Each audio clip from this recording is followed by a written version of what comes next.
Hello, I am Tony Esteves coming to you from beautiful Trinity Bellwoods Park in downtown Toronto.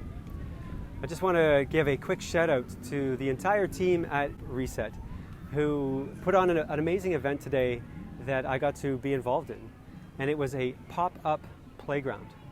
And what they did was they created a really safe, inclusive space for adults to play together. And the work that they are doing in this community, I have to say, is extremely, extremely important today.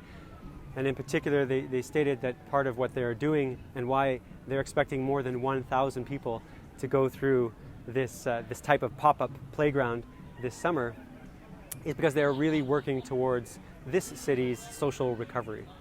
So I strongly recommend that if you haven't had a chance to yet, you check out the great work that's happening through Reset, through Camp Reset, and attend one of their pop-up playgrounds, because you will definitely have fun.